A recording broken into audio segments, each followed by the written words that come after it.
भाव मुझे 2014 याद है, जब बतौर प्रधानमंत्री नरेंद्र मोदी ने पहली बार लाल किले की प्राचीर से राष्ट्र को संबोधित किया गया। और मुझे ये भी याद है कि काफी मजाक उड़ाई गई थी प्राइम मिनिस्टर की। प्राइम मिनिस्टर ने जनधन योजना की बात की थी। प्राइम मिनिस्टर ने make in India, digital India की बात की थी। प्राइम मिनिस्टर ने स्कूलों में बच्चे और बच्चियों के लिए अलग-अलग शौचालय बनाने की बात की थी। प्राइम मिनिस्टर ने स्किल डेवलपमेंट की बात की थी। और आज जब हम बात कर रहे हैं, देश में 42 करोड़ जनधन खाते हैं और इन्हीं जनधन खातों की वजह से कोरोना काल में फर्स्ट वेव में भी और सेकंड वेव में भी जितने लाभार्थी थे, जितने गरीब परिवार के लोग थे, उनके खातों में पैसे भी गए। उनके घरों तक उनका चूल्हा जलता रहे, इसके लिए अनाज भी गया और गैस के सिलेंडर भी उनके घरों तक पहुंचे। और उन्होंने अपने पहले भाषण में आजादी के 75 साल पूरे होने तक का एक टारगेट भी तय किया था, जिसको अचीव किया जा चुका है। आज जब 75वीं सालगिरह मना रहा है देश आजादी की, तो उन्होंने 100वें सालगिरह तक के कार्यक्रम घोषित कर दिए हैं। यानी अगले 25 साल में देश का रोड मैप क्या होना चाहिए, 100 लाख करोड़ रुपए का ऐलान उन्होंने किया है। गति शक्ति योजना का ऐलान कर दिया है। तो इस मायने में प्रधानमंत्री दूरदृष्टा हैं, जिनका मजाक उड़ाने की कोशिश की जाती है कुछ पार्टियों के द्वारा, कुछ लोगों के द्वारा, मीडिया के एक हिस्से के द्वारा।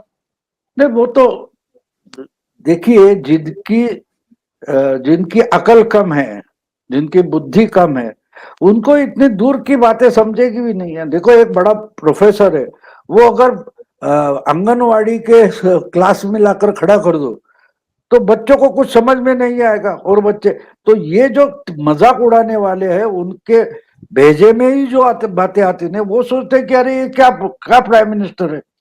वो 2024 के लिए इसको चैलेंज देने के लिए लोग कोशिश कर रहे हैं, तो वो कैसे अपना पद बचाए सोचने का बजाय ये 25 साल आगे की बात देश की क्यों कर रहा है।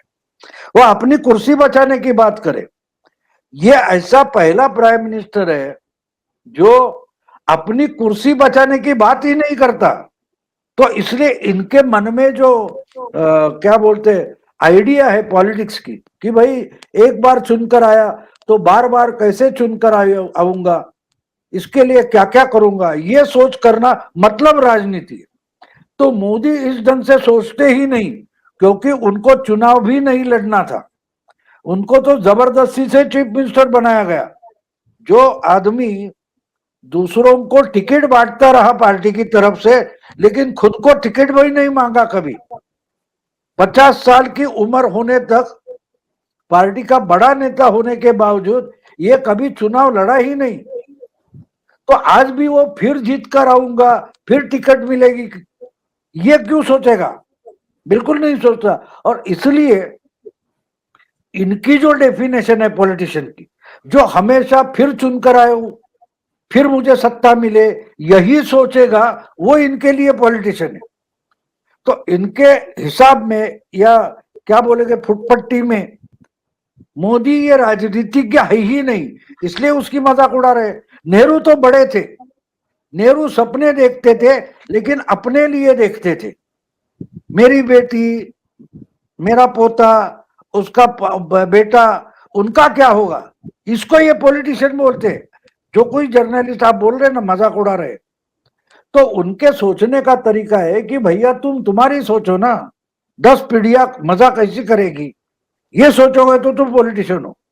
तो मोदी इस ढंग से नहीं सोचते। मोदी, एक बात आपको बता दो, इतना बड़ा 7 साल से चल रहा है, रोड्स बनाए जा रहे हैं, इंफ्रास्ट्रक्चर खड़ा किया जा रहा है, इसका मतलब जानते हो, ये 60 साल पहले होना चाहिए था, जब हम बच्चे थे। यानी जॉन एफ कैनेडी जब अमेरिका के प्रेसिडेंट थे, वो तो 60 साल की बात है, 60-62 साल की। तो उस वक्त हमने कभी पेपर में पढ़ा हुआ बचपन का याद है।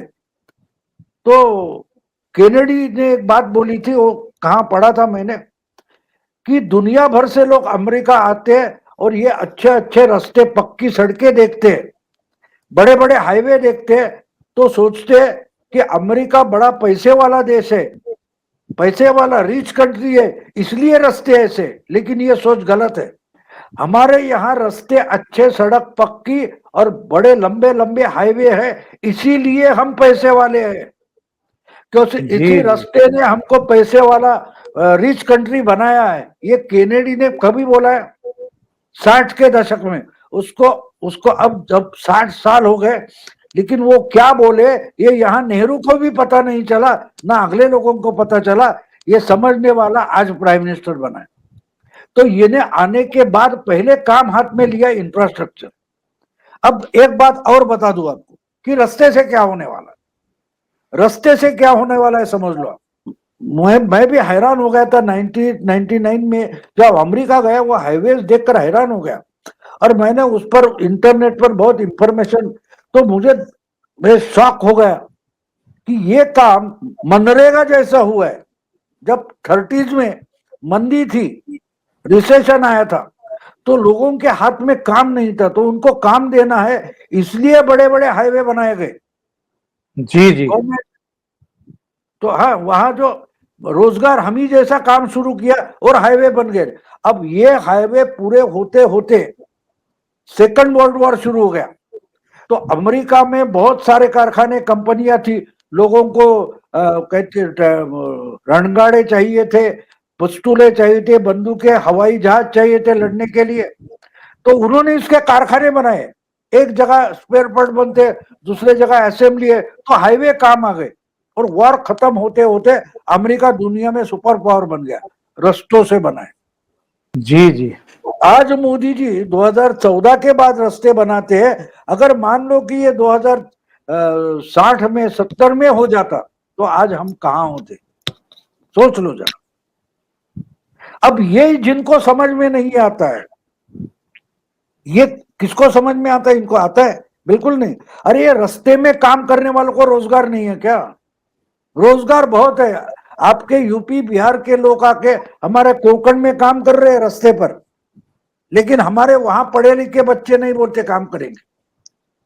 तो रोजगार कहां नहीं है? रोजगार है। हमें काम, बिना काम के पगार चाहिए, और बिना काम का पगार देने वाले 12,000 न्याय योजना राहुल गांधी की, उसको हमारे यहाँ के संपादक और ल्यूटियंस के पत्रकार राजनीति मानते। तो मोदी की सोच ही अलग है, इनको पता नहीं है मोदी की सोच क्या है, कि भाई एक पैसा खर्चा करूंगा तो उससे भी देश का कुछ फायदा होना चाहिए। ये जो सोच है, ये सोच है। और इनकी सोच ऐसी है, भाई जो काम नहीं करता उस पर पैसा खर्चा करो। अंबानी अच्छा काम कर रहा है, यानी रोजगार बना रहा है, उस पर टैक्स लगाओ, उसको खत्म कर दो। अदानी अंबानी खत्म करो, ये देश के शत्रु है। और जो कुछ भी काम नहीं करते, सरकारी पैसे से जीना चाहते, उनका कुछ भला करो। ये सोच में फर्क है। मोदी और ये ल्यूटियन दिल्ली के पत्रकार बुद्धिजीवी, इनकी सोच में ये फर्क है। तो ये तो मोदी जी के मजाक उड़ाएंगे, इससे बड़ा सर्टिफिकेट क्या हो सकता है? मोदी ढंग से काम कर रहे हैं, इसका सबसे बड़ा सर्टिफिकेट ल्यूटियन दिल्ली ने उनकी मजाक उड़ाना ही है।